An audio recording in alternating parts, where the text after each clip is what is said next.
Shalom Alechem. Puji Tuhan. Mari saudara-saudara kita berdoa dulu ya. Bapa yang di dalam surga, kami mengucap syukur bahwa kami boleh mendapat kesempatan untuk datang di tengah hujan yang lebat yang mengguyur kota Jakarta. Tuhan menggerakkan hati kami karena kami rindu Tuhan. Kami rindu untuk menyembah. Kami rindu untuk mengucapkan terima kasih akan kasih-Mu yang begitu besar. Dan Bapa, kami datang di bawah kaki Tuhan dengan kerendahan hati. Ampuni segala salah dan dosa kami, Bapa. Ampuni kami dan beri kepada kami hati yang mengampuni, sehingga kami boleh berdamai. Kepada Tuhan kami diampuni, kepada sesama kami berdamai dan memuliakan nama Tuhan. Bapa yang di dalam surga, kalau kami duduk di bawah kaki Tuhan dan mendapat kesempatan untuk memuji, memuliakan Engkau, meninggikan Engkau dan menyembah Engkau, serta mendengarkan bagian daripada Torah-Mu dibacakan, kami bersuka cita. Semua ini adalah anugerah Bapa di dalam Yeshua HaMashiach, Juru Selamat penebus kami. Karena begitu besar kasih Elohim akan seisi dunia ini, sehingga dikaruniakannya putranya yang tunggal, supaya barang siapa yang percaya akan Dia tidak binasa, tetapi beroleh hidup kekal. Kami mengucap syukur Bapa, karena Engkau memberikan kepada kami Yeshua HaMashiach sebagai Juru Selamat dan penebus, dan di dalamnya ketika kami menerima Dia, kami juga menerima janji Bapa hidup kekal. Haleluya, puji Tuhan. Bimbing pimpin kami pada kebaktian hari ini dari pertengahan sampai akhir. Di dalam nama Mesias Yesus kami berserah dan memohon bimbingan Ruach HaKodes. Haleluya. Amin. Puji Tuhan.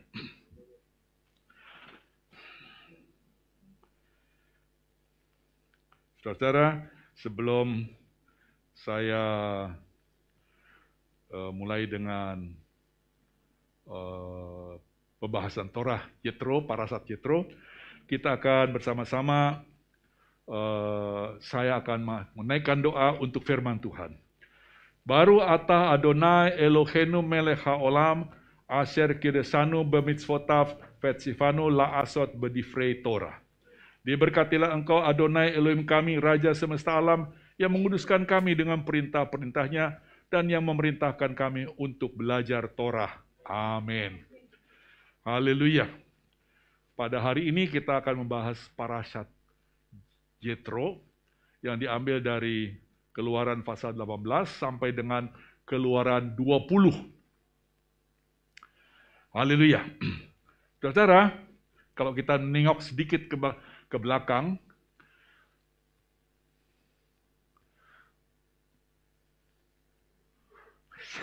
maaf, kalau kita menengok sedikit ke belakang dari firman Tuhan, kita melihat bahwa Moshe itu lari, saudara ya. Dia lari dari Mesir. Dia mempunyai angan-angan untuk membela bangsanya. Ketika dia memperhatikan bangsanya, ada yang berkelahi. Ada yang mendapat, katakanlah, perlakuan yang tidak enak. Dan dia bela. Karena dia bela, lawannya itu mati. Ya. Keesokan harinya ketika dia jalan lagi, ternyata dia lihat orang yang kemarin dia dibela, itu berantem lagi. Dia tegur, kenapa kamu berantem? Orang yang dia bela itu kemudian, kamu mau jadi hakim? Hah? Seperti kemarin tuh, yang kamu bunuh. Langsung Mose pikir, yang tadinya dia pikir bahwa tidak ada yang tahu bahwa dia membunuh seorang Mesir, ternyata sudah tahu. Sudah ketahuan. Dan orang ini ternyata juga mulutnya tidak bisa diam.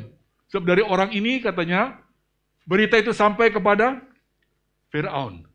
Karena Firaun sudah tahu, Mose juga jadi takut. Sebab dia diancam akan dibunuh. Maka larilah Mose ke suatu daerah yang namanya Midian. Saudara-saudara tahu Midian ini siapa? Kita nengok lagi sedikit ke belakang, saudara ya.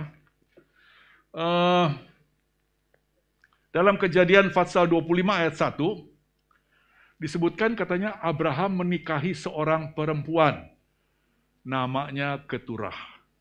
Ya. Loh, kalau begitu Abraham punya berapa istri? Kan kita lihat ada siapa saudara? Ada Sarah. Kemudian Sarah bilang, aduh aku nggak punya anak. Nih, kamu hambaku, Siapa namanya? Hagar. Maka Abraham mengambil Hagar sebagai istri yang kedua. Ya. Dari Hagar diperoleh seorang anak namanya Ismail. Tetapi ketika Hagar tahu bahwa dia sudah hamil, dan nyonyanya yang sudah berumur 80 lebih itu tidak hamil, dia merasa, waduh, sekarang aku jadi istri tuanku. Dia jadi sombong, dan Hagar jadi marah kepada Abraham. Usir, katanya. Ya, Sarah yang marah, usir Hagar kepada Abraham. Loh, Abraham yang ngasih dia kepada aku adalah kamu. Sekarang dia sedang hamil, kamu suruh usir. Nah ini kan anakku. Ada rasa tidak enak pada Abraham. Tapi Tuhan berfirman, ya, suruh pergi. Ya, Hagar pergi. Ya, pergi sampai satu ketika dia lemes. Karena di daerah tempat di mana Abraham ada, atau Israel sekarang ini juga, itu lebih banyak gurun daripada, padang gurun daripada tanah berair, saudara ya. Dia jalan, dia sudah lemah, tidak berdaya, dia jatuh.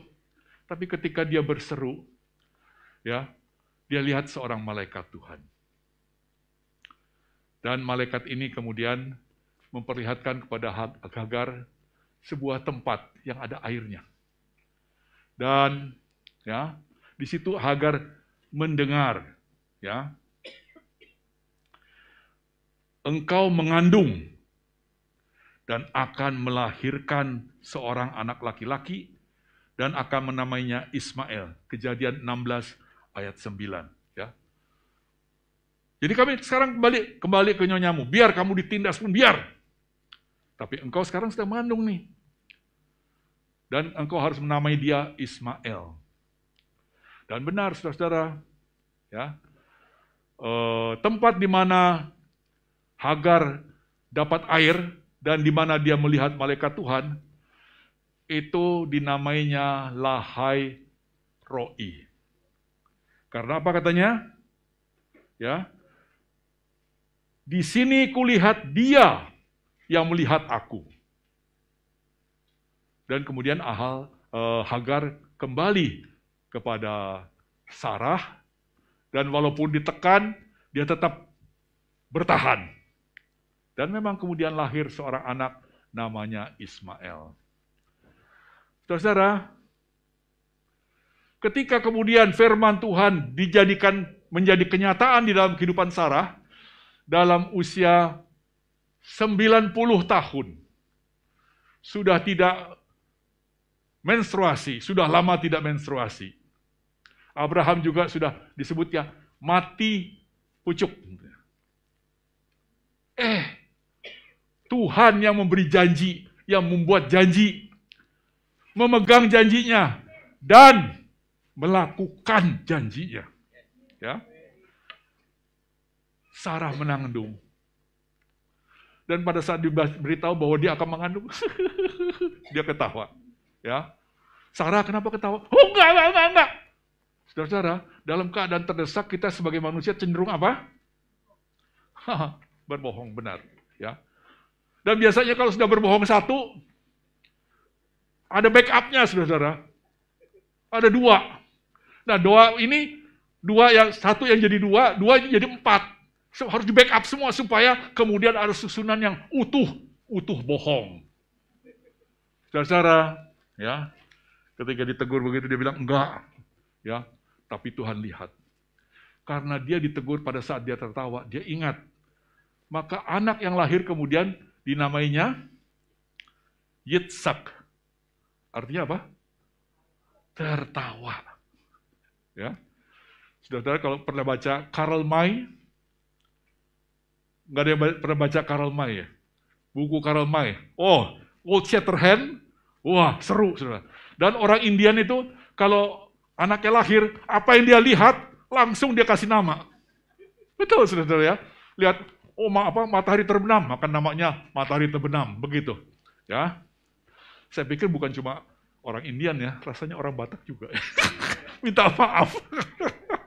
Ya, puji Tuhan. Saudara-saudara, sumur yang tadi di tempat di mana Hagar mendapat air dan berjumpa dengan malaikat Tuhan, dinamanya Lahai Roi ya.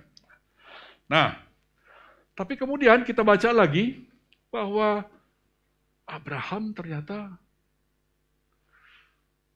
punya istri lagi. Namanya Keturah. Kok ini bapak-bapak iman istrinya banyak ya? Tunggu dulu. Ya. Abraham bukanlah seorang yang jelilatan. Saudara, saya suka gurau sama istri. Kalau istri saya, kami jalan begitu, entah di Pasar Baru atau di mana, pipih tuh, lihat tuh. Apa?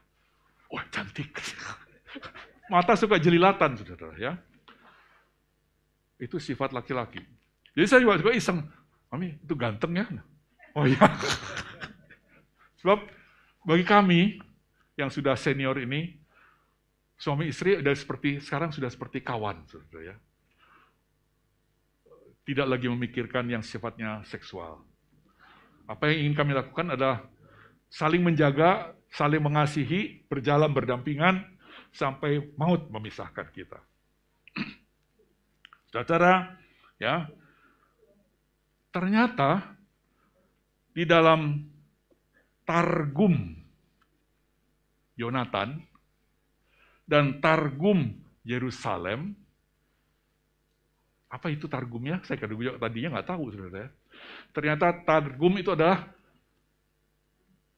pencatatan apa-apa yang tadinya merupakan lisan, dicatat supaya jangan apa? Supaya jangan lupa. Saya rasa hal ini bukan saja juga di Israel, ya. Di saudaranya juga, orang Arab juga begitu.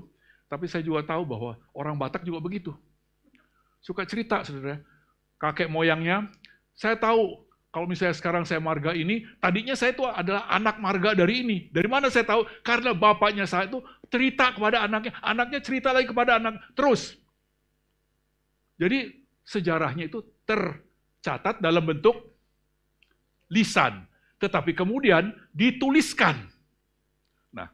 Targum Yonatan dan Targum Yerusalem ini kemudian mencatat bahwa Keturah itu adalah sama dengan Hagar.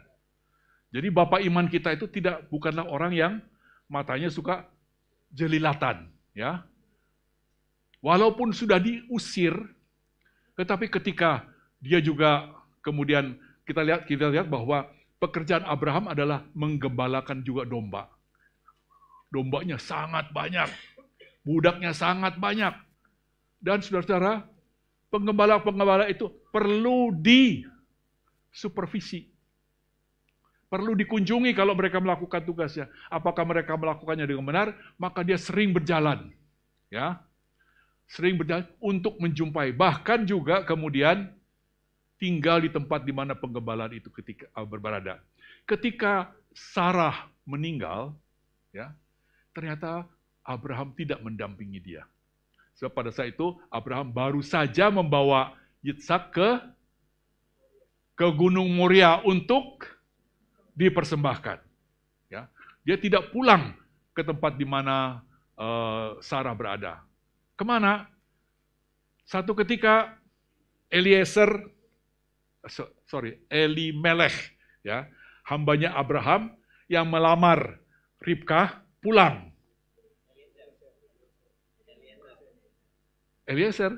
Eliezer pulang bersama dengan Ribkah.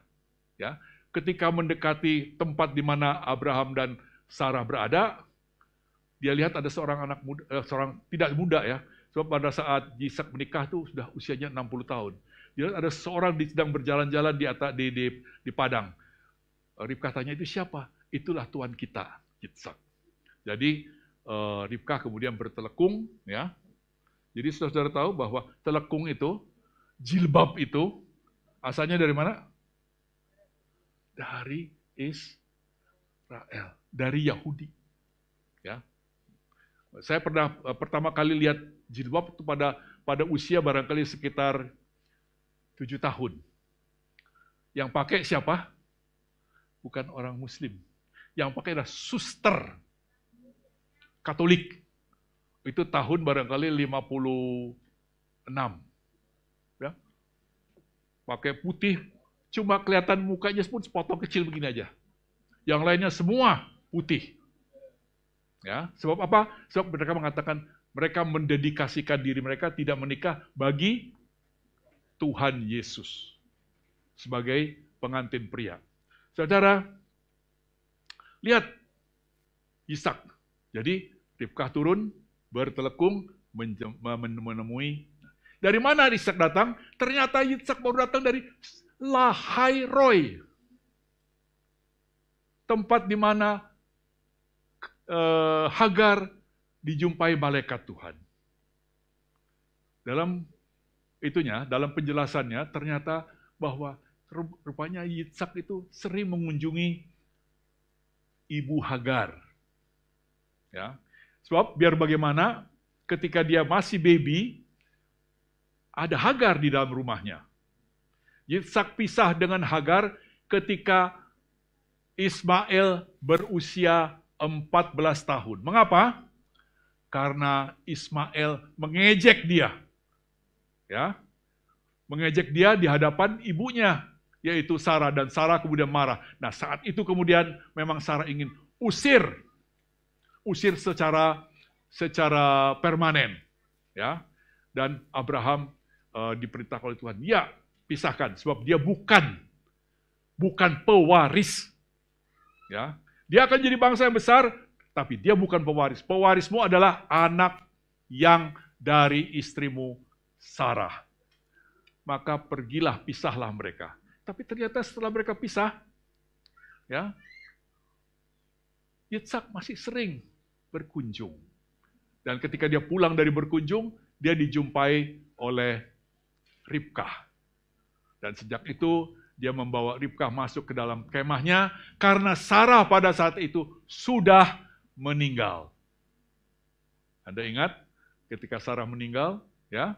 Nah, saudara, kemudian dari keturah Abraham mendapatkan 6 lagi anak. Ya. Dalam kitab Kejadian 25 ayat 1, ya. Dikatakan Abraham menikahi seorang perempuan bernama Keturah dan memperoleh anak sebanyak 6 orang. Jadi dengan perkataan lain, saudara-saudara, di dalam kisah ini kita lihat bahwa Keturah es Hagar. Hagar es Keturah berdasarkan Targum Yerusalem dan Targum Yonatan.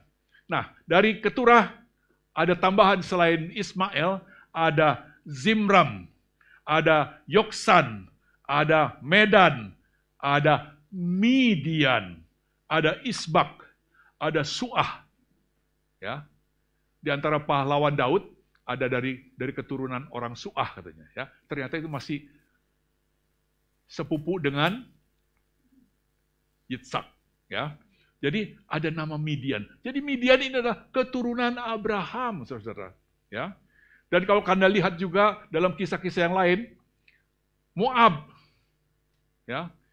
Dari siapa Moab? Dari Lot. Masih apa? Masih juga bersaudaraan, tapi kemudian jadi musuh yang luar biasa, ya. Amalek juga jadi musuh.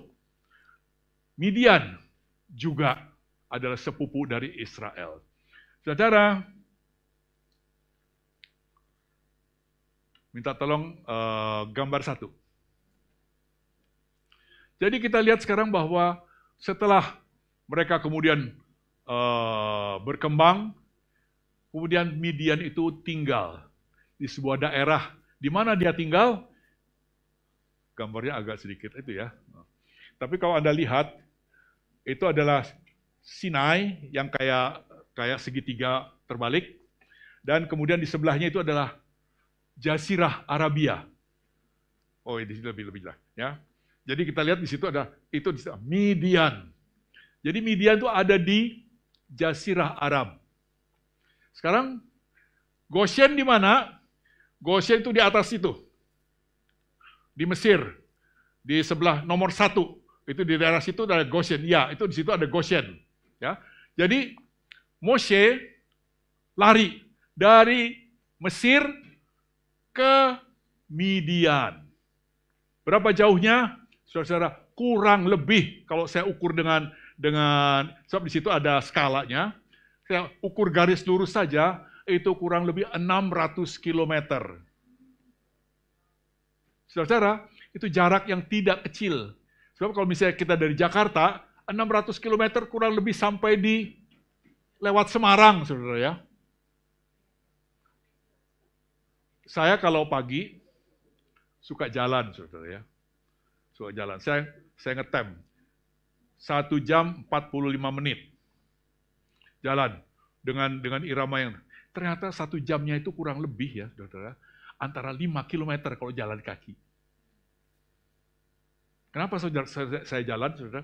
Karena kalau saya keluar dari rumah, saya ukur tekanan darah saya. Saya udah senior, saudara. Jadi kadang-kadang tekanan darah 144/78. 144 itu sudah ditulisnya situ high, tinggi. Jadi saya jalan kaki. Jalan sambil lihat-lihat, ya.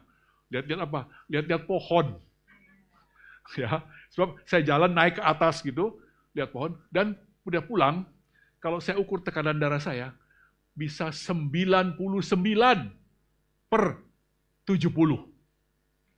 Saudara, beberapa di antara Anda saya lihat minta maaf, ya, mempunyai badan yang subur.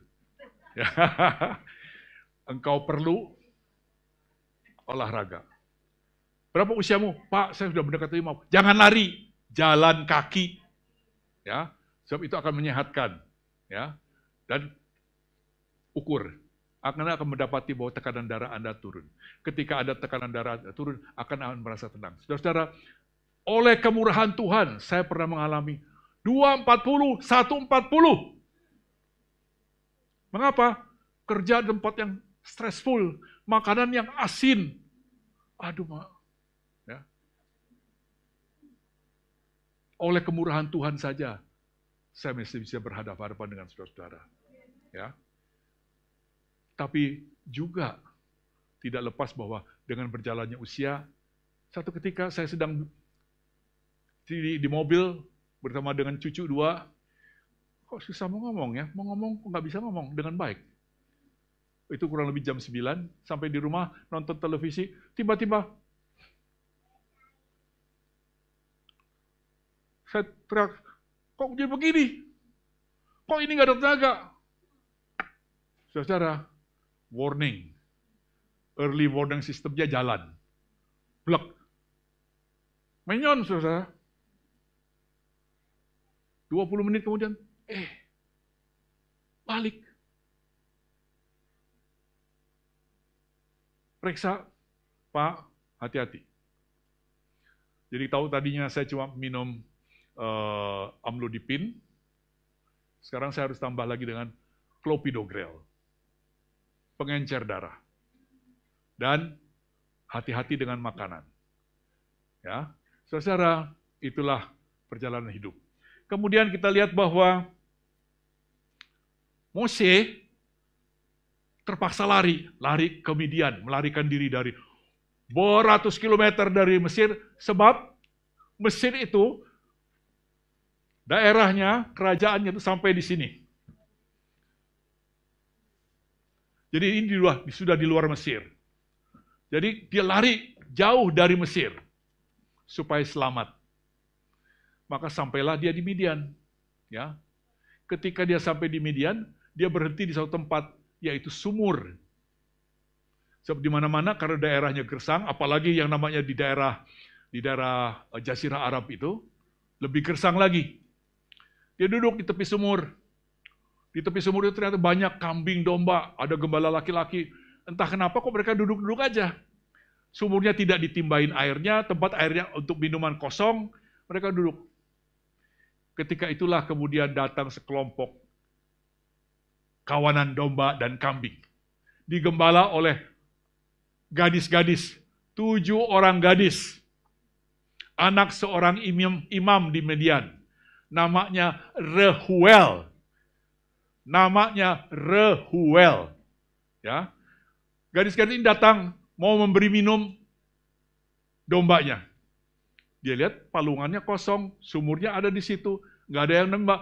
Dia timba, sudah palungannya sudah. Begitu dia mau bawa kambing dombanya, ternyata gembala laki-laki atau pria-pria yang mengembala ngusir semua domba perempuan dia dibawa, dia usir semua. Ini gadis-gadis ini nggak kuat ngelawan mereka nih ya. Mereka lihat dombanya diusir, domba orang itulah kemudian yang minum air itu. Jadi, dengan susah payah mereka ngisi, sekarang mereka diperlakukan dengan tidak sopan. Bukan tidak adil. Apa yang adil? Sopan. Oh, gue yang nimba, kok lu yang minumin? Ya. Saudara-saudara, kadang-kadang kita melihat ketidakadilan di sekitar kita, saudara ya. Kalau kita tidak melihat ketidakadilan itu, apa yang kita lakukan? Biarlah kita datang kepada Tuhan dan berdoa supaya Tuhan menegakkan keadilan. Saudara lihat di dalam berita-berita yang di televisi, begitu banyak ketidakadilan. Ya. Bawa dalam doa supaya negeri ini menegakkan aturan. Ketidakadilan itu terjadi karena apa? Tegaknya aturan tidak ada. Aneh saudara ya, kalau Anda mendapat kesempatan datang ke Singapura, dekat kan? Berani meludah, wah begitu. Jangan coba-coba. Ya, tidak ada polisi, tapi setiap warga negara melihat sesuatu pelanggaran wajib menyampaikan dan orang yang tadi berbuat kecurangan itu atau berbuat pelanggaran itu langsung ditangkap. Diapain saudara? Enggak dipenjara. Di penjara malah pemerintah kasih makan. Diapakan? Didenda. Meludah, ya udah cuma barangkali 5 cc. Dendanya $100. $100 kali 10.000. Kurang lebih 1 juta. Ya. Bahkan kalau misalnya seperti anak dari Amerika itu, dia coret-coret. Bikin grafiti. Apa yang terjadi, saudara? Di Indonesia nggak ada tuh hukuman itu. Dicambuk. Amerika protes, nggak peduli. Dicambuk. Ketika dia dicambuk, langsung dia ingat, aduh di pantat paling sedikit 3 cambukan. Paling sedikit. Bagaimana rasanya kalau Anda dicambuk dengan orang dewasa? Ya, dia akan ingat sepanjang umur hidupnya. No gravity ini Singapura katanya ya. Saudara, ketidakadilan yang dialami oleh gadis-gadis yang bawa gembalaan domba ini ternyata dilihat oleh Moshe. Kalau saya tanya kepada saudara-saudara, kira-kira Moshe pada saat itu setelah dia membunuh orang Mesir itu usianya berapa? Berapa?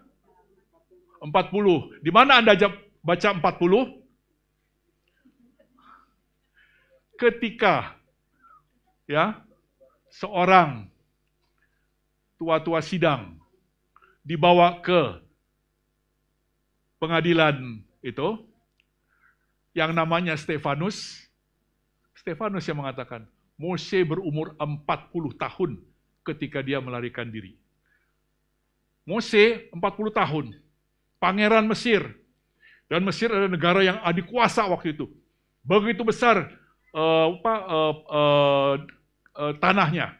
Dan untuk itu mereka mempertahankan diri dengan apa? Dengan berperang. Dan setiap pangeran harus bisa memimpin pasukan. Moshe yang melihat, loh, ini orang kok tidak adil, tidak jujur. Ya, dia belain.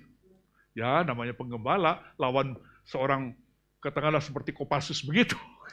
Ya, kalah. Maka semua dombanya diusir dan domba mereka yang nimba itu disuruh masuk. Saudara-saudara, ternyata bukan cuma itu saja. Moshe kemudian juga nimbain lagi. Domba begitu banyak. Anda dengar Tekiyah yang 2-3 episode yang terakhir tentang 10 sifat domba yang bodoh, dan kemudian Bapak Gembala mengitukan 10 sifat domba yang juga baik. Ya. Domba ini perlu minum. Ya. Begitu banyak domba gembala, kurang air, Mose timba lagi. Dipenuhin lagi. Aduh, ada yang nolong. Luar biasa. Ya, puji Tuhan. Jadi, tadinya mereka bisa berjam-jam hanya untuk ngisi air dan kasih minum, mereka pulang lebih cepat. Maka pulanglah gadis-gadis ini dengan gembalaannya. Sampai di rumah, bapaknya, loh, kok cepat kalian pulangnya?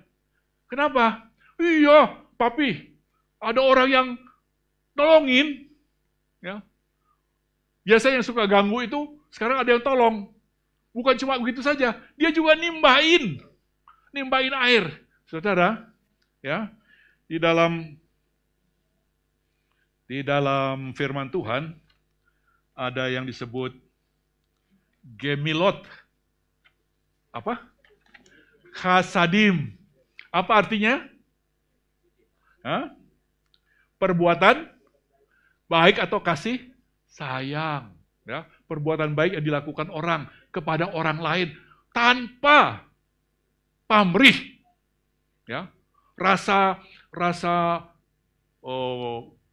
kesatrianya Mose muncul ketika gadis-gadis ini diganggu dengan mengusir binatang gembalaannya. Kemudian rasa sayangnya itu perbuatan kasih itu yang dia tunjukkan tanpa pamrih. Saudara, tapi dampaknya luar biasa. Reuel yang selalu lihat, ini gadis-gadis kalau pulang mengembala itu, pasti antara jam 6, jam 7 dah baru pulang. Kok sekarang jam 2 udah pulang? Pasti gembalaannya sudah dikasih minum. Gembalanya sudah kenyang. Terus dia tanya, kok kalian pulang cepat sih? Oh iya Pak, ya Pi, ada yang nolong. Yang biasanya ganggu tuh ternyata ada orang Mesir datang. Kok tahu dari orang Mesir? Dari mana saudara? Dari pakaian. Saudara, di Timur Tengah juga di Indonesia. Kalau Anda lihat orang gadis pakai di kepalanya itu ada yang begini nih. Kira-kira datang dari mana? Padang. Ya. Tapi kalau misalnya rambutnya banyak bulu-bulu, datang dari mana? Papua. Ya. Jadi ada identitas. Ada orang Mesir menolong kami. Orang yang mengganggu kami diusirnya. Jadi kami bisa bilang, loh, kok kamu nggak ini sih? Kok kamu biarkan sendiri? Kok nggak bawa ke sini? Nggak diundang ke sini? Iya ya, bisa begitu saudara ya. Kalau orang berbuat sesuatu, ya saking gembiranya saya dan Anda barangkali lupa.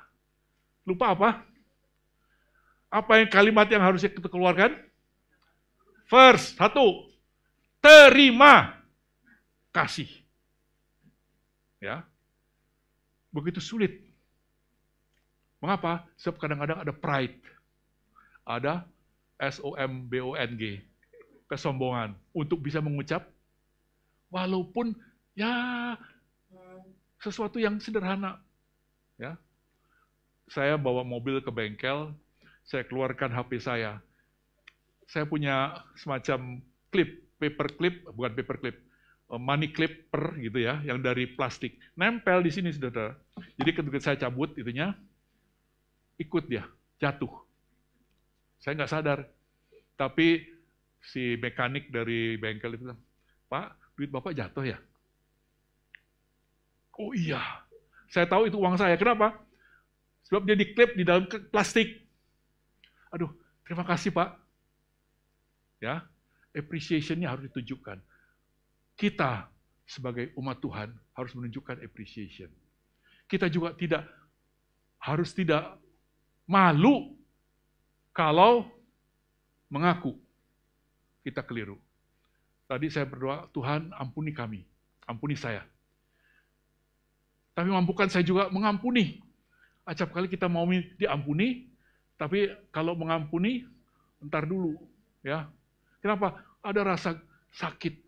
Betul, sesuatu yang melukai hati bisa sembuh. Tapi goresannya acap kali tinggal.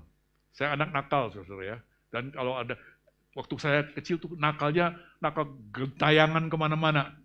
Kalau pulang terlambat malam. Dan kalau dilihat, waduh udah tahu pasti nih, habis mandi di kali.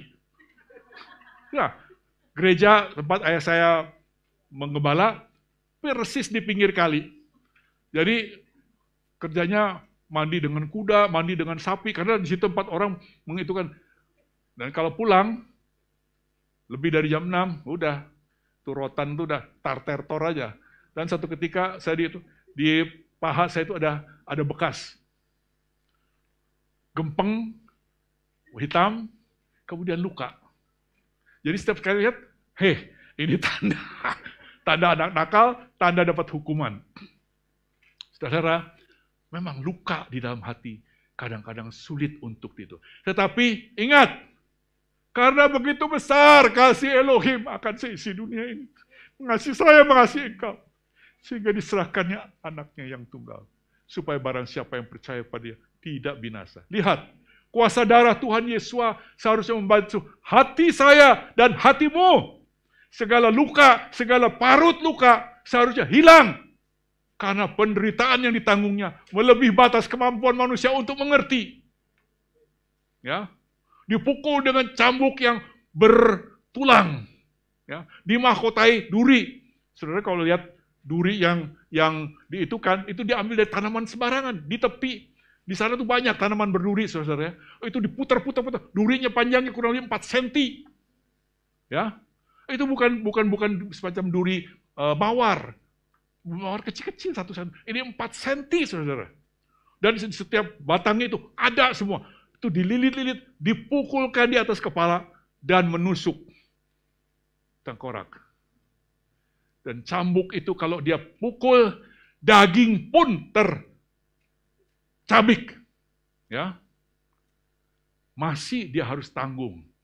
Anda tahu, pikul balok, panjang 3 meter, ya, 1 biji, entah berapa kilo. Jalan di Golgota. Sekian kilometer sampai ke bukit Golgota. Jalan di Via Dolorosa sampai ke bukit. Itu adalah satu penderitaan yang luar biasa. Badan sudah sakit, hancur semalaman tidak tidur. Tapi dia tanggung semua. Untuk saya, untuk Anda. Ya. Sebab itu apalah artinya parut di dalam hati. Tapi begitu susah. Saya harus minta Tuhan tolong supaya parut ini kemudian hilang dari hati saya. Ya. Saudara-saudara, Gemilot Chasadim yang dilakukan oleh Moshe itu berbuah kebaikan yang luar biasa. Moshe kemudian diundang untuk datang. Ya. Diundang datang. Untuk apa? Makan.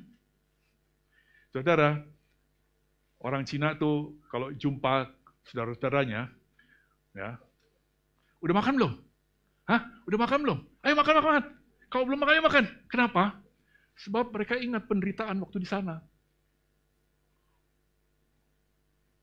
Penderitaan di Cina itu luar biasa, sebab peperangan itu terus-menerus terjadi. Saudara, kalau kita baca di firman Tuhan, tentaranya sekian juta, sekian ratus ribu, lawan sekian itu. Di Cina itu, di abad 2000 tahun yang lalu, orang berperang, tentaranya sudah jutaan. Kenapa? Karena penduduknya sangat banyak. Ini sejarah, saudara. Jadi, karena terjadi peperangan, banyak kesengsaraan. Nggak bisa makan. Jadi kalau misalnya ada orang dari jauh datang, sudah makan belum lu? Kalau belum makan, yuk makan. Seadanya, apa adanya aja. Ya. Tanya, saudara kalau ada saudaramu datang, saudara dalam Tuhan, pernah ditanyain, sudah makan belum? Ya. Makanan jasmani. Jadi, Gemilot Chasadimnya Moshe itu kemudian berbuah. Pertama, dia dapat makan. Yang kedua, dia dapat tempat tinggal. Yang ketiga, dia dapat apa? Dia dapat Sipora. Aduh, puji Tuhan. Ya. Dapat Sipora, saudara, sebagai istri. Kemudian dapat kerjaan dia. Apa pekerjaannya? Gembala domba dan kambing. Maka tinggallah Mose 40 tahun lamanya menggembalakan domba dan kambing. Ketika dia menggembalakan itu dan tinggal di sana, dia dapat 2 orang anak. Satu namanya, tadi dibacakan sudah? Siapa namanya? Gersom. Yang satu lagi namanya? Eliezer. Ya. Saudara, pekerjaan menggembala ini ternyata pekerjaan yang makan waktu, kemudian juga sering keluar rumah, karena menggembala itu tidak, kambing itu, domba itu kalau makan katanya, kalau Anda dengar tekiah, makan tuh sampai hampir akar-akarnya dicabut. Sehingga kalau sudah menggembala di satu tempat, harus segera pergi ke tempat lain. Kenapa? Beres semuanya. Jadi makin lama makin habis, makin jauh. Kemudian baru balik lagi. Jadi sering Mose itu pergi ke tempat yang jauh. Dan dari Midian sampai ke Horeb, ya, itu jauh banget, saudara-saudara. Di Horeb lah Mose melihat, loh, ini semak-semak kok terbakar. Dan pengutusan Tuhan Mose untuk datang kepada Firaun. Biar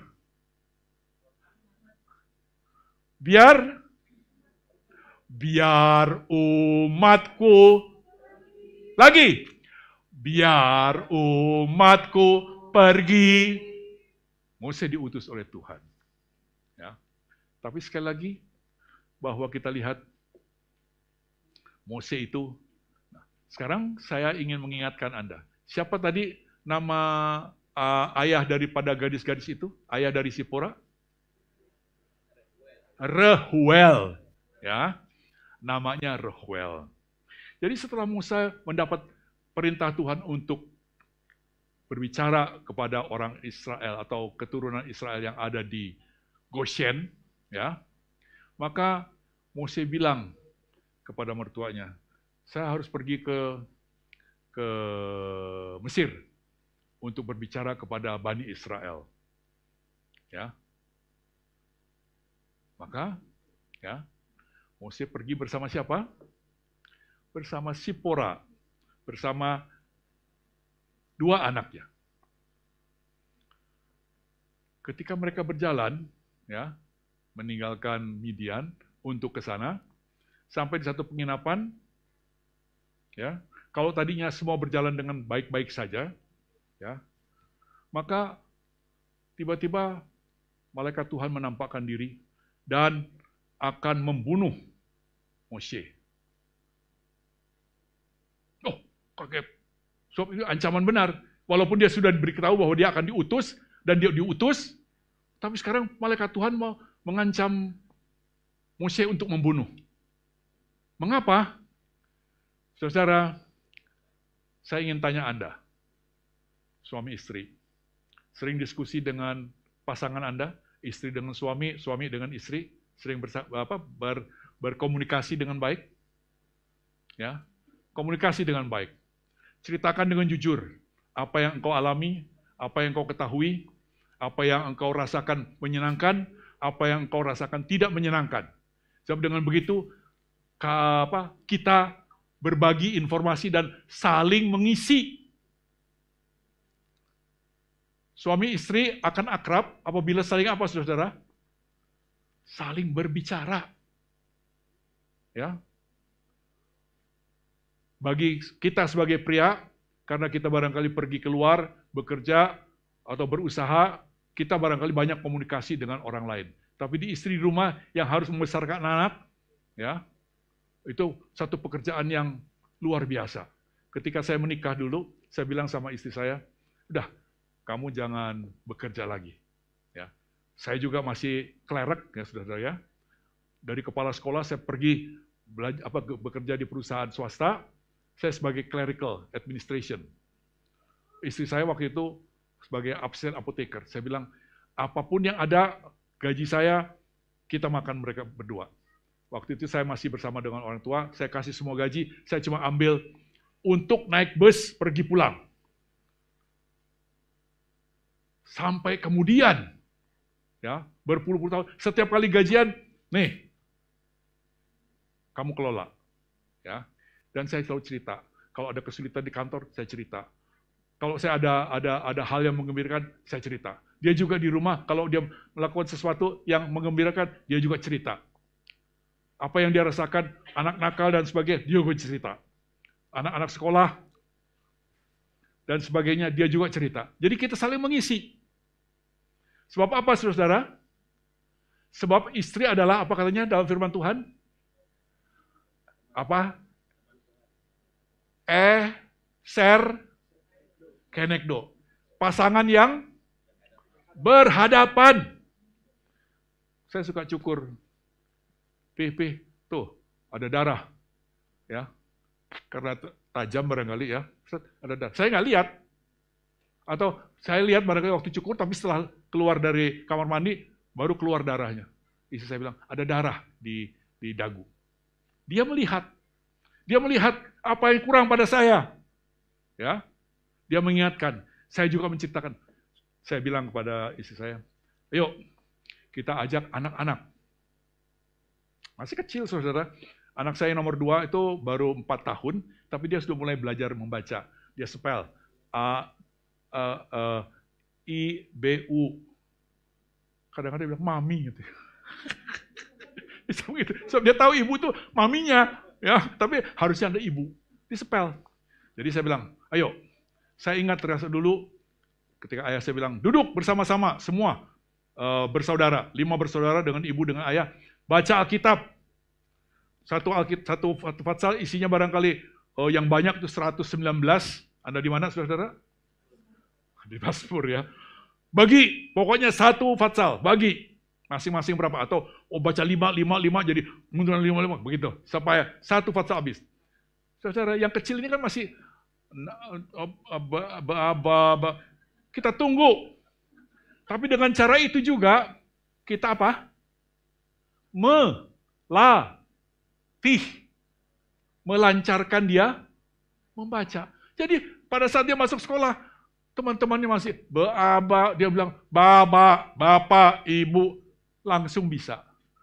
Dari mana? Dari rumah. Saudara, dan firman Tuhan kalau kita berdoa, mengatakan, ajarilah anak-anakmu berulang-ulang. Kami sudah tidak punya lagi anak kecil, tapi anak saya punya anak kecil. Istri saya bilang, udah papi kan udah tempo hari udah ngomong. Kamu bilang, kan firman Tuhan bilang berulang-ulang. Jadi saya ngomong lagi, Jangan berhenti, sebab anak itu begitu berulang-ulang, langsung dia mengendap. Satu ketika, keluar. Ya, saudara, istri adalah bukan cuma istri, ya, berpasangan berhadap-hadapan. Ketika malaikat Tuhan itu mengancam akan membunuh Moshe, tiba-tiba Sipora ingat. Saudara, seperti saya katakan tadi, bahwa sebagai gembala dia pergi ke tempat yang agak jauh. Dia meninggalkan rumah tangganya. Dari mana? Dari 2 anak tuh, siapa yang Tuhan mengatakan, inilah perjanjianku dengan Abraham. Apa perjanjian dengan Abraham? Semua anak laki-laki harus disunat. Kalau tidak disunat, katanya bagaimana? Akan ditumpas. Ya, luar biasa, ya, itu akan ditumpas. Anda silakan cari gitu ya, ada. Itulah perjanjian dengan Abraham. Jadi sekarang Mose dalam perjalanan untuk menjadi utusan Adonai kepada Israel, tapi dia melupakan satu tugasnya, mengkhitankan anaknya. Tetapi Sipora ingat. Dari mana Sipora ingat? dari omongannya Moshe. Moshe walaupun diangkat jadi anak putri Firaun, tapi dia tetap hubungan dengan ayah ibunya masih baik. Dia tahu janji Adonai kepada Abraham, sunatkan semua anakmu. Kalau tidak, dia akan mati. Ketika dia akan diutus, salah satu anaknya ternyata belum disunat. Kalau dilihat begitu, kira-kira yang mana? Yang Gersom atau yang Eliezer? Dikira-kira saja. Kemungkinan Eliezer, saudara ya. Sebab Gersom anak yang pertama, pasti masih dia. Tapi karena dia pergi, kemudian dia lupa bayi ini lahir, dia tidak ada di rumah, sebab setelah umur berapa hari? 8 hari harus disunat. Malaikat Tuhan sudah mau.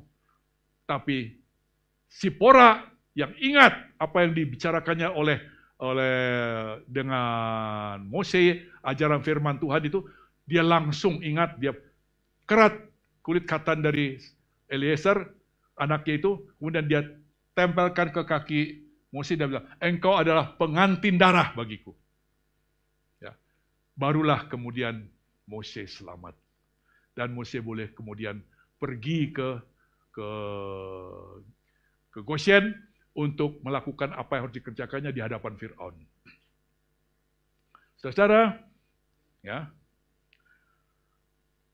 Kemudian, ya, Mose melakukan tugasnya, membebaskan Israel dari Mesir, dan membawa Israel menyeberang Laut Merah, masuk ke Gurun Sinai. Kemudian di Rafidim, ternyata mereka diserang oleh Amalek. Ya. Saudara sudah bisa bayangkan, 2 juta orang jalan, bawa kereta, bawa sapi, bawa domba, bawa anak-anak, bawa kakek, nenek, bawa anak, cucu. Ya, berapa cepat? Saya tadi katakan bahwa kalau saya jalan kaki kurang lebih 5 km per jam. Kalau udah bawa begitu, ya bawa anak kecil lagi, ya bawa domba lagi, jalannya pelan, saudara. Ya, dan yang di depan ada orang-orang yang gagah, yang di belakangnya orang yang paling letoy, ya, yang paling tua, jalan di belakang. Amalek ini jahat. Dia tahu kalau dia serang di depan, gagah-gagah semua. Maka dia serang dari belakang. Ya.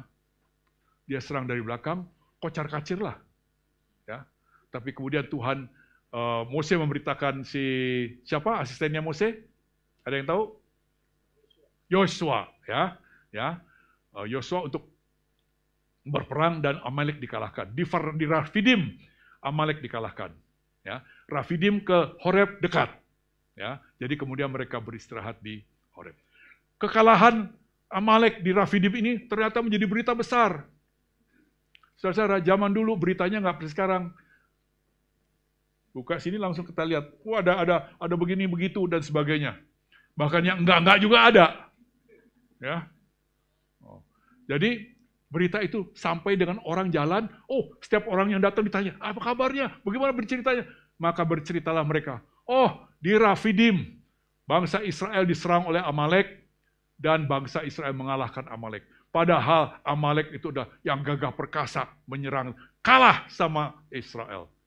Berita ini sampai ke Midian. Berita ini didengar oleh seorang bernama Jethro. Sekarang saya ingin memperlihatkan sesuatu yang barangkali, masa begini ya? Saya juga tadinya kaget. Ya, tapi ini kita share informasi. Sebab apa, saudara? Ternyata Torah itu saling berhubungan, saling koneksi.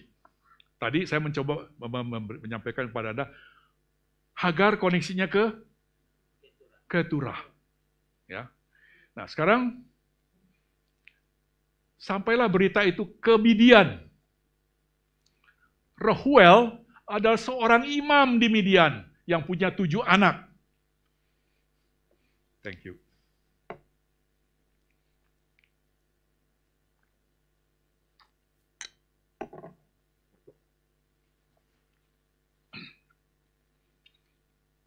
Reuel itu punya 7 anak perempuan. Punya anak yang lain? Saudara, saya mau cerita kisah yang kenalan saya. Kenalan saya itu punya suami istri, punya anak. 1 perempuan. 2 perempuan. Yang ketiga laki-laki. 3 perempuan lagi. Yang keempat. 4 perempuan lagi. Aduh, nggak mau putus asa. 5 perempuan lagi. Nah, barangkali juga Reuel juga begitu. 7 perempuan. Ada anak lakinya? Tidak ada cerita mengenai anak laki di sini. Ya, tidak ada cerita. Dan dia imam. Imam di Midian. Sekarang kalau saya tanya kepada kita semua, imam ini apakah sama dengan imam Lewi enggak? Tidak. Tidak sama. Di mana ada kuil pasti ada imam, ya. Tapi siapa yang disembah? Apa yang disembah? Jadi imam yang imam di Midian itu belum tentu ada imam yang daripada Tuhan. Tapi kalau namanya Reuel, ada L-nya. Ya. Seperti imam Tuhan begitu ya. Tapi Reuel itu, ya, artinya apa? Teman dari El. El itu Elohim.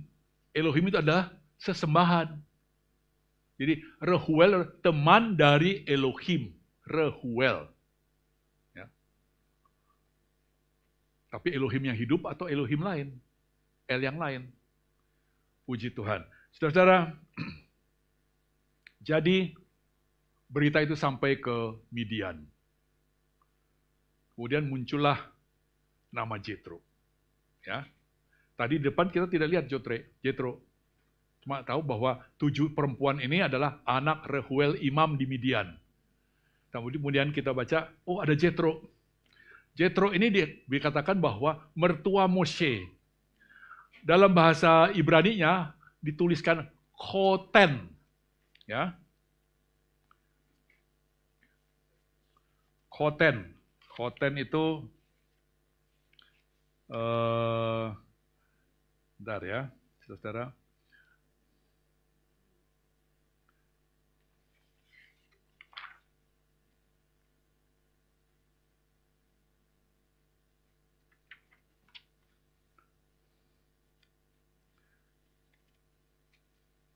Khoten itu adalah Ket, Taf, Nun, Sofit. 3 huruf. Ket, Taf, Nun, Sofit. Khoten.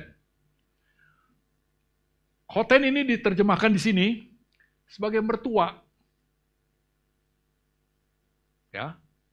Tetapi kemudian, kalau kita baca lagi, di Kejadian 19 ayat 12, ketika malaikat Tuhan bilang, siapa lagi anggota rumah tanggamu? Pergi lari keluar. Kumpulkan di sini. Ya. Lot punya 2 anak gadis. Mereka sudah bertunangan, belum menikah, bertunangan. Maka pergilah Lot. Mau bilang sama calon menantu ini. Nah, calon menantu ini disebut son-in-law. Ditulis juga dengan huruf Ket, Nun, Ket, Taf, Nun, Sofit. Khoten. Tapi dibaca sebagai, karena dia bukan anaknya, dan calon menantunya, disebut anak juga. Anak menantu. Jadi khoten ini ternyata adalah hubungan keluarga. Ya. Jadi Yetro itu adalah khoten dari Moshe. Saya waktu membaca ini kaget juga ya, saudara ya. Kenapa begitu ya? Kok diterjemahkan? Nah, inilah susahnya diterjemahkan. Saudara, satu ketika Tuhan Yesus jumpa lagi Petrus setelah kebangkitannya. Saudara tahu Petrus itu bapaknya siapa namanya? Ada yang tahu? Yunus. Ya, son of Yona. Tetapi pada saat itu Tuhan Yesus bilang apa? Tuhan Yesus bilang apa? Petrus, anak Yohanan, katanya. Ya. Ketika harusnya diterjemahkan, dia tidak terjemahkan. Ketika tidak harus diterjemahkan, dia terjemahkan. Pada saat itu 3 kali Tuhan Yesus mengatakan, apa Tuhan Yesus nggak tahu bahwa Petrus adalah anak dari Yonah, anak dari Yunus? Tuhan Yesus tahu, Tuhan Yesus tahu. Tapi mengapa kok dia bilang, Petrus anak Yohanan? Yohanan itu apa artinya? Orang yang mendapat belas kasihan dari Adonai. Petrus ditegur 3 kali. Anak Yohanan, anak Yohanan, anak Yohanan. Mengapa? Karena dia 3 kali menyangkal Yesua. Aku tidak kenal dia, aku tidak kenal dia, aku bukan muridnya. Ini dosa penyangkalan akan Ruach Kodes. Hukumannya apa katanya? Mati. Tapi Tuhan Yesus mengatakan, Petrus, anak yang mendapat belas kasihan Adonai. Artinya apa? Dosanya diampuni. Petrus, engkau sudah diampuni. Gembalakanlah domba-dombaku. Petrus, engkau sudah diampuni. Gembalakanlah domba-dombaku. Yang terakhir, Petrus, engkau sudah diampuni. Gembalakanlah anak dombaku. Jadi pengembalaan Kristus bukan cuma domba-domba. Domba-domba udah gede-gede semua. Tapi anak domba masih kecil-kecil. Itu berarti bahwa bukan saja yang dewasa, tapi juga yang anak-anak. Jadi yang harusnya tidak diterjemahkan, diterjemahkan. Yang harusnya diterjemahkan, tidak diterjemahkan. Nah, khoten memang benar bisa dikatakan mertua. Khoten tapi juga disebut menantu. Jadi khoten itu istilah hubungan kekeluargaan. Aplikasinya melihat situasi. Benar ya Pak John? Saya juga mungkin harus bertanya, benarkah ini? Karena saya bukan ahli dalam bahasanya. Tapi saya baca di dalam itunya mengatakan demikian. Bahwa khoten itu jadi, nah sekarang apa yang kita lihat? Ternyata muncullah nama Jethro. Ketika berita bahwa Amalek dikalahkan di Rafidim, berita itu sampai ke Midian. Kan waktu berangkat Mose ke Mesir, kan bersama istri dan anak-anak. Kok ada istri lagi, anak-anaknya dia itu? Kemana dia? Peristiwa bahwa Mose hampir dibunuh oleh malaikat Tuhan menyebabkan peristiwa traumatis kepada Sipora. Dan perjalanan masih jauh, 600 km, berempat mereka. Saya tidak tahu apakah mereka naik keledai atau apa, tapi kalau siapa naik keledai, 1 hari bisa berapa kilometer. Ya. Jadi Mose berkata kepada Mose, aduh Mose, aku udah ngeri, aku pulang aja dah. Diantar pulang balik. Dan baru kemudian Mose berangkat ke Goshen. Sampai Israel keluar dari Mesir. Nah sekarang berita itu sampai muncullah nama Jethro. Jadi kalau malah Jethro dikatakan bahwa ada sebutan kekeluargaan, bukan lagi sebagai mertua, ya. Loh, kalau gitu tuh siapa Jethro? Jethro Jethro adalah anak dari Reuel. Loh, dia disebut juga imam. Saudara-saudara,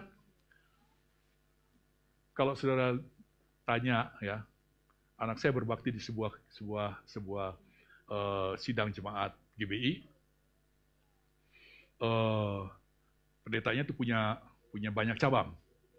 Ternyata pendeta itu bagi-bagi. Untuk cabang ini ada anak si ini. Untuk cabang ini ada. Ya pendeta gedenya punya anak. Si anak pegang jemaat ini, anak ini pegang ini.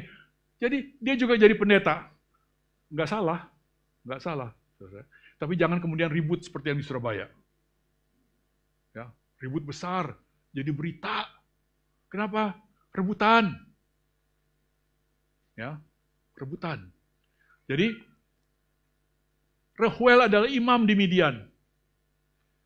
Mose menikah umur 40. Ya. 40 tahun dia tinggal di Midian.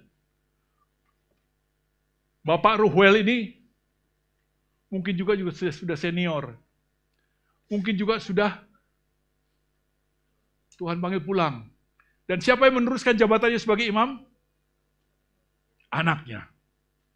Maka muncullah nama Jethro sebagai imam di Midian, melanjutkan fungsi bapaknya. Ya. Yoteb dengar, maka dia bawa. Sebab keluarga itu tidak lengkap kalau tidak ada si suaminya, ada istrinya, ada anaknya. Saudara, saya dapat tugas dari perusahaan dulu, ketika saya masih aktif bekerja, saya ditempatkan di Palembang, saya ditempatkan di Medan, di Balikpapan, balik lagi ke Jakarta, pergi lagi ke Pontianak, pindah lagi ke Jambi. Selalu saya bawa apanya? Gandengan saya bawa, buntut saya juga saya bawa. Ya, jadi anak-anak saya lulusnya di Jambi. Sebab apa? Keluarga adalah pendukung yang paling solid. Ya, saudara bisa mengalami banyak hal. Ketika saya tiba-tiba harus dipecat, luar biasa, dipecat, saudara. Pekerjaan lagi enak, waduh, saya jadi baru naik pangkat, pekerjaan enak. Tiba-tiba, John, saya tembak kamu pakai meriam. Sebab peristiwa ini kalau bisa tidak diselesaikan, akan memerlukan bencana. Saya nyerah, saudara ya. Sebab demi siapa yang mendukung saya? Istri saya. Ya. Kemudian dia mendengar sebuah firman Tuhan dari Roma 8 ayat yang terkenal 28. Ya, segala ini terjadi supaya apa katanya? Iya. Benar, saudara. Dipecat hari Senin. Jadi hari Sabtunya saya bersaksi di depan jemaat, saudara-saudara, bantu saya doa. Saya sedang ada masalah di kantor nih, masalah gede. Minggu mengatakan demikian, minggu depan, saudara, puji Tuhan, walaupun dengan wajah, saya sudah dipecat. Dan beritanya di koran, saudara. Di koran, di semua koran di seluruh Indonesia, di semua majalah berita. Puji Tuhan. Minggu berikutnya, puji Tuhan, saudara, saya ada orang hired saya. Saya tanya, Pak, Bapak nggak salah mau hired saya? Kan beken saya di 2 minggu ini beken saya di koran. Bahkan bekennya sampai 4 bulan. Karena muncul terus iklannya tuh, minta maaf. Enggak, saya tahu katanya. Luar biasa, saudara. Ya. Puji Tuhan. Jadi sekarang muncullah Jethro. Dia bawa Sipora, Gersom, Eliezer, jalan begitu jauh. Oh enggak, maaf. Karena dia peristiwa terjadi di Rafidim dan kemudian di Gunung Sinai, itu tidak terlalu jauh karena agak berdekatan walaupun jauh, tapi dari Jazirah Arab begitu sampai. Ya, karena Gunung Horeb itu ada di secara di peta paralel itu dekat. Ya. Jadi di sini Horeb tuh. Di daerah sini kurang lebih, ya. Di sini Midian. Jadi memang dia ke atas sini, ke situ, ya. Tapi tidak sejauh sampai ke Goshen. Jadi saudara, datanglah Jethro ke Horeb, ya. Dan ketika dia datang sana, dia bilang, Mose, nih kami datang bersama keluargamu dengan istri dan anak-anakmu. Mose datang jemput dan kita lihat bahwa adat istiadat timur memang luar biasa. Mose yang merasa berterima kasih karena Jethro membawa istri dan anak-anaknya, kemudian sujud menyembah katanya. Dan kemudian Mose bercerita. Ingat, Jethro adalah imam. Imam dari Tuhan apa? Kita tidak tahu. Tapi yang pasti bukan Adonai Elohim, El Shaddai, bukan. Maka Jethro mulai bercerita. Mose bercerita bagaimana hebatnya Adonai itu ketika membebaskan orang Israel dari Mesir. Sebab apa? Sebab Adonai mengalahkan dewa-dewa Mesir. Dengan tulah Tuhan langsung mengalahkan dewa Mesir. Dia mengalahkan dewa sungai Nil, Hapi, ketika Mose mengubah air sungai Nil menjadi darah. Dia mengalahkan dewa Heket, dewa Katak, ketika Mose dengan bantuan Harun mengeluarkan katak dari sungai Mesir, memenuhi Mesir. Juga mengalahkan Geb, dewa bumi, ketika kutu caplak. Saudara, dulu kita pernah ya. Saya tidak tahu apakah sebagian Anda masih tahu, tapi yang senior mungkin tahu. Dulu apa namanya, Mami? Apa? Kupret. Saya tidak tahu apakah Anda tahu tidak. Tapi yang tua-tua pasti tahu. Kutu kupret. Itu betul Saudara. Karena zaman susah, jadi kebersihan kurang, jadi banyak kutu. Dan itu menjalar, ya, menggerogoti tubuh. Indonesia, bukan Jakarta, bukan Bogor, Indonesia. Berwabah di itu. Kutu itu membuat luka dan gatal di tubuh. Ya. Nah, Geb, dewa kutu caplak ini juga dikalahkan oleh Adonai. Juga Isis, dewa kehidupan. Lalat pikat itu adalah itunya dewa Isis. Kemudian sampar ternak itu mengalahkan dewa sapi, Apis, Hathor, Menephis. Kemudian Barah itu mengalahkan Imhotep. Imhotep itu katanya tabib, dewa tabib yang perkasa. Kalah karena tidak ada bisa yang menyembuhkan Barah. Dan kemudian juga hujan es mengalahkan Nut dan Istar dan Set, ya, dewa bumi, ya. Itu gambarnya laki-laki, perempuan di bawah begitu. Kemudian juga mengalahkan Wajet, dewi kobra pelindung Mesir yang belalang itu. Kemudian juga gelap gulita mengalahkan apa? Matahari. Siapa matahari? Dewa Ra. Dan yang terakhir, mengalahkan dewa kekekalan, Osiris. Tuhan membunuh semua anak laki. Padahal Tuhan dia bilang, izinkan umatku pergi. Kalau tidak, anakmu laki-laki yang sulung. Tuhan sudah peringatkan dari sejak awal. Tapi karena merasa bahwa aku adalah keturunan Ra, dewa matahari. Siapa itu Adonai? Siapa itu Tuhanmu? Ya, semua dikalahkan. Saudara, Jethro mendengar ini. Lah, apakah Tuhan aku lebih besar dari dewa-dewa Mesir? Ternyata tidak. Kemudian dia mengatakan apa? Terpujilah Adonai Elohim Israel. Dan kemudian Jethro membuat apa? Persembahan, olah.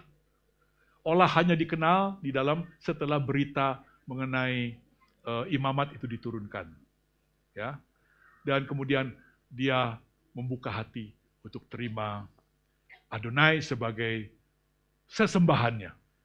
Jadi, saudara, ketika kita bercerita mengenai begitu agungnya, begitu dahsyatnya Tuhan kita, orang yang bisa kemudian terbuka hatinya. Ya. Jethro terbuka hatinya. Ya. Nah, sekarang setelah Jethro menerima Elohim sebagai Tuhan dan Juru Selamatnya, besoknya dia lihat, wih, Mose duduk. Doilah ini orang begini banyak, mau ngapain? Ternyata mereka mengadukan perkaranya kepada Mose. Dan Mose kemudian menjadi hakim. Tapi Mose juga harus ngajar. Saudara masih ingat P4? Ya. Pedoman, penghayatan, pengamalan, Pancasila. Waduh. Dari direktur sampai pegawai, dari pembesar sampai rakyat, dari kabupaten sampai RT RW. Wah, semua ditatar. Ya. Pedoman penghayatan Pancasila. Tapi sekarang ini kita lihat bahwa Mose dapat tugas cukup banyak, saudara. Ya. Dia dipanggil Tuhan. Mose naik ke Gunung Horeb, ke Gunung Sinai. Naik, Tuhan berikan sabdanya. begini, dia Tuhan memberikan Torahnya, banyak aturan Tuhan mengajar, turun, dia mesti ngajar, ya. Dan si Jethro ini, ya, Jethro itu kalau itu kan artinya Jethro itu juga melimpah, tapi juga jenius. Ya, Jethro itu melimpah, tapi juga bisa dihitungkan jenius. Jadi Jethro melihat, "Doela, ini dari pagi sampai sore orang kumpul, semua ngadu, selesai satu datang satu, selesai satu datang satu, masih belum, urutannya begitu panjang."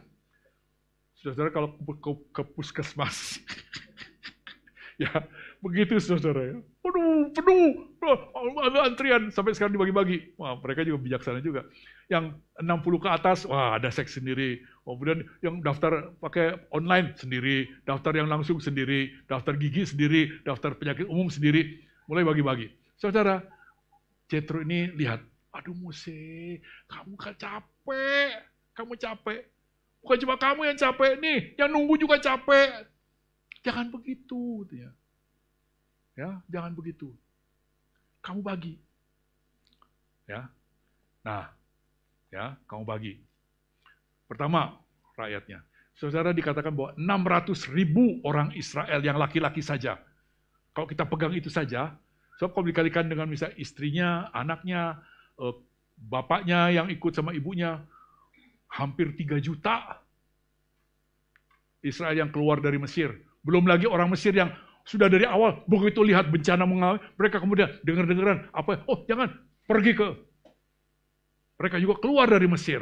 Di antara orang mereka itu ada juga yang cuma mau selamat aja, tapi tidak mau terima Elohim, ya. Jadi begitu banyak. Sekarang begini ya, kita diskusi. Kamu bagi deh nih, ya. Kamu ambil tugas yang paling penting. Kamu berkomunikasi dengan Tuhan. Apa perintahnya dan sebagainya, kamu bawa, kamu terima, terus kamu ambil kepala-kepala suku, Aharon, ya, kamu ajari, ya, firman Tuhan itu. Dan ke bawahnya, kamu bentuk 1000. Bayangin 600.000 berarti berapa? Berapa orang yang harus ditatar? 600.000. 600 orang. Yang terima itu adalah Aharon dan 13 kepala suku. Kok 13 kepala suku? Memang ada 13 sukunya ya. 12 adalah termasuk Efraim dan Manasye, satu lagi tidak disebutkan sebagai itu, suku Lewi. Ya, jadi 13 kepala. Kamu ajarin apa yang Adonai perintahkan kepadamu dalam pengajaran Torah. Dan nanti mereka ini, ya, kepala-kepala suku ini, karena sukunya itu ada yang 100.000, ada 300.000. Nah, tiap 1.000 orang, satu wakil. Mereka yang ngajarin. Dari yang 1.000 itu kemudian pecah lagi jadi 100. Jadi 1.000 menjadi 10 orang yang dilakukan. Nah, dari 100 pecah lagi jadi 2, karena masing-masing 50. 50 pecah lagi jadi seorang 10. Jadi kalau kita lihat tentara, seperti ini. Ada regu, ada peleton, ada kompi, ada batalion, ada divisi, ya. Nah, kepala-kepala itu masing-masing punya pangkat sendiri.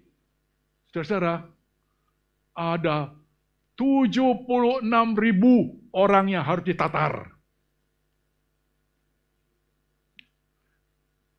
Kalau ada masalah, dari 10, ngomong sama yang satu. Yang satu ini bersama dengan yang lainnya, ngomong lagi ke 100. Yang 100 ngomong-ngomongnya ke yang 1.000, baru kemudian ke kepala suku, dan baru kemudian ke. Jadi berjenjang. Jadi, Jethro ini mengingatkan, top down is good, tapi juga harus bottom up. Top down memang, ya, polisi, kebijakan itu datang dari atas, diturunkan ke bawah. Tapi problem di akar rumput itu harus dibawa ke atas. Ya. Mose melihat itu, waduh benar, bagus. Terima kasih. Saudara, ketika kita berbicara, kita berdiskusi, menghadapi masalah, ada solusi. Tetapi juga apabila ada beban, jangan beban jatuh kepada kepalanya saja. Saya minta maaf bahwa barangkali Pak Ben terlalu banyak pegang. Ya. Jadi kita yang anak buahnya ini perlu mendukung dia di dalam melakukan tugasnya.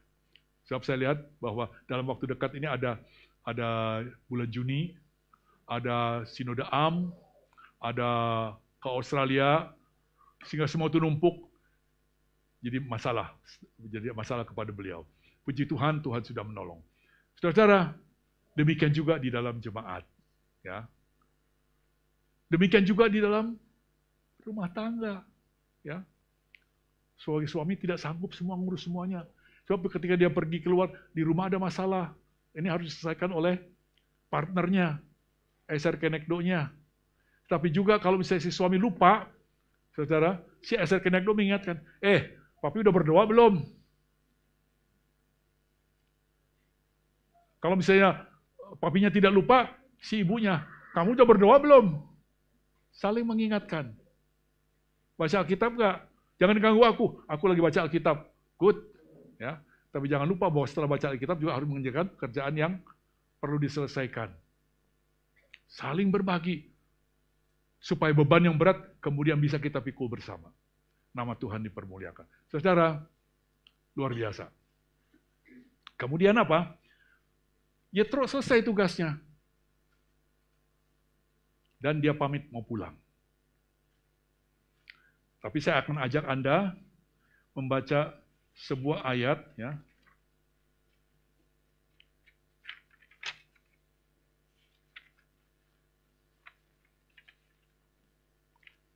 Bilangan 10 ayat 29. Ya. Lalu berkatalah Mose kepada Hobab, anak Rehuel. Hobab, anak Rehuel. Orang Midian. Bertua Mose. Kalau Rehuel memang mertua Mose. Kami berangkat ke tempat yang dimaksud Adonai ketika ia berfirman, aku akan memberikannya kepadamu, sebab itu ikutlah bersama kami. Maka kami akan berbuat baik kepadamu, sebab Adonai telah menjanjikan yang baik kepada Israel. Kok tiba-tiba muncul ada nama Hobab? Dan Hobab ini ternyata juga anak mertua Mose. Ternyata Rehuel bukan saja punya anak 7 perempuan, dia juga punya anak laki-laki. Di mana dia mendapatkan kata-kata Mose ini? Di Gunung Tuhan. Loh, tadi kan kita dengar Jethro. Kok sekarang tiba-tiba muncul Hobab? Atau Hobab is Jethro. Ya. Jadi Jethro bukan mertua. Jethro ada mungkin abang dari Sipora. Ya. Nah, yang menarik adalah begini. Apa yang dikatakan Mose? Ya. Sebab itu ikutlah bersama-sama dengan kami. Maka kami akan berbuat baik kepadamu, sebab Adonai telah menjanjikan yang baik tentang Israel. Luar biasa. Saudara, Mose berkata kepada Hobab, Adonai yang tadi kamu sudah dengar, tangannya begitu kuat mengalahkan dewa-dewa Mesir, itu berjanji kepada Israel untuk berbuat baik. Saudara, kalau Anda lihat Israel, kecil.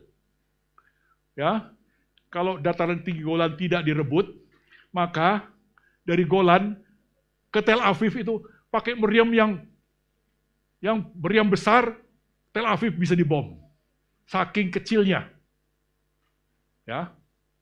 Tapi dengan Golan itu maka tidak mungkin kecuali dengan peluru yang lebih besar.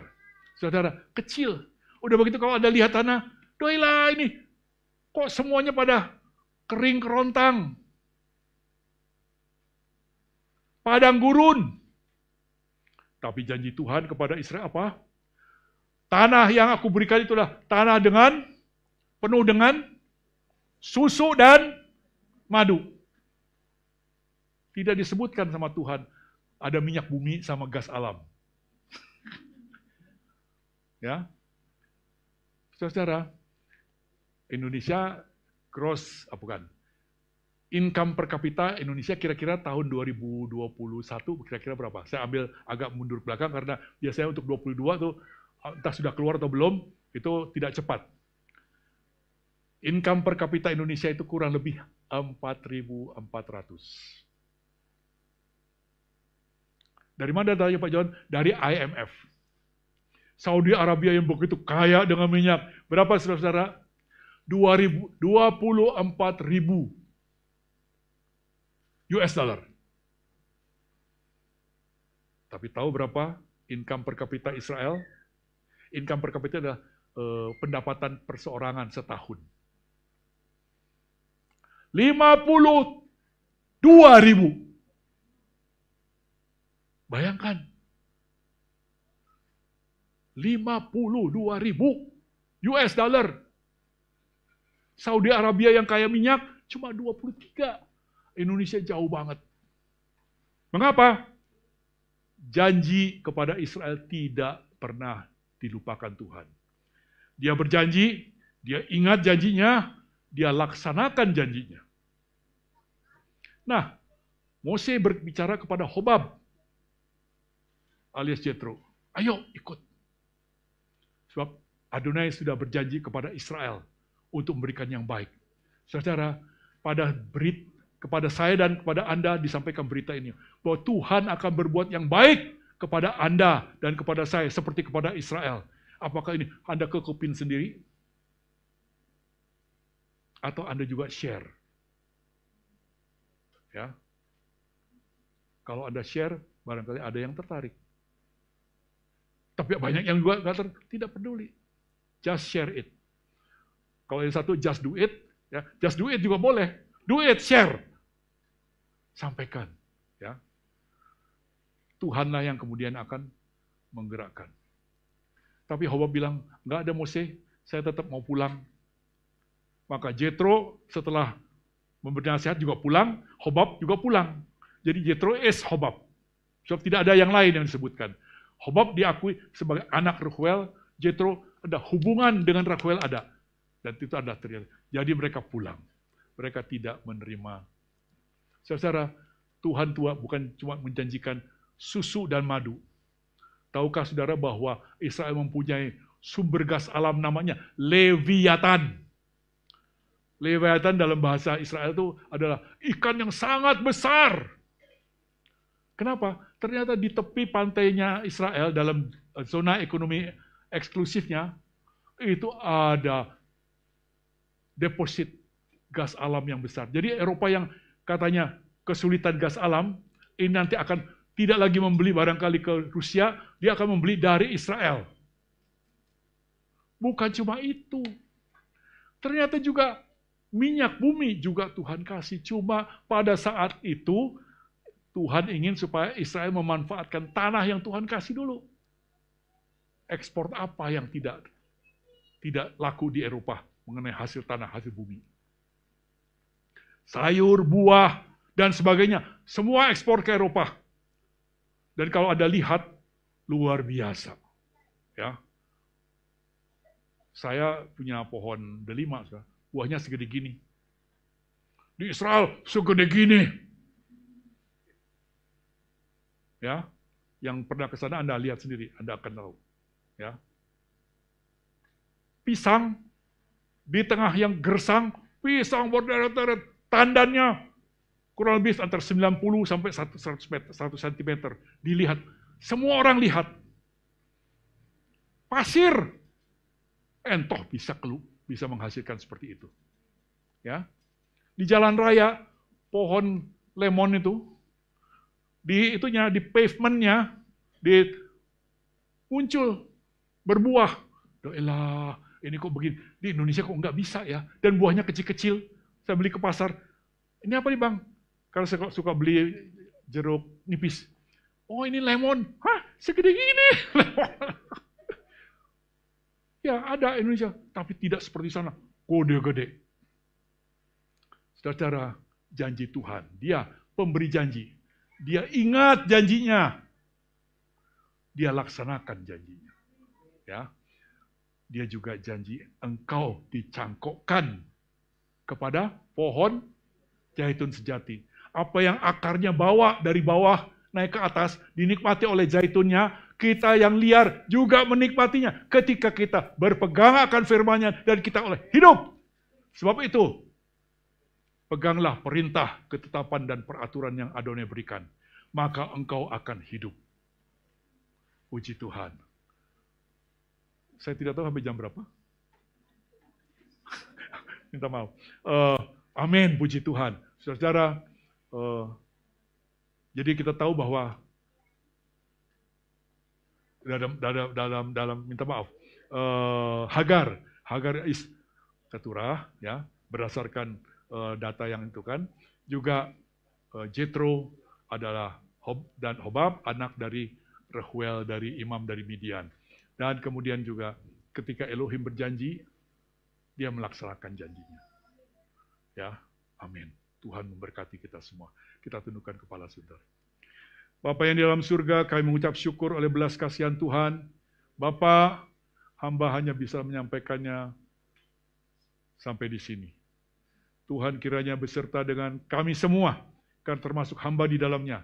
Apakah hamba tahu ini? Tidak. Hamba memperolehnya ketika hamba membaca dan oleh bimbingan Ruach HaKodes, Tuhan bukakan semua bagi hamba, dan hamba membukakannya bagi saudara-saudara kami. Biarlah kami ingat bahwa Adonai yang mengeluarkan Israel dari Mesir, dengan mengalahkan dewa-dewa Mesir. Adonai itu juga yang menjanjikan hal yang baik kepada Israel.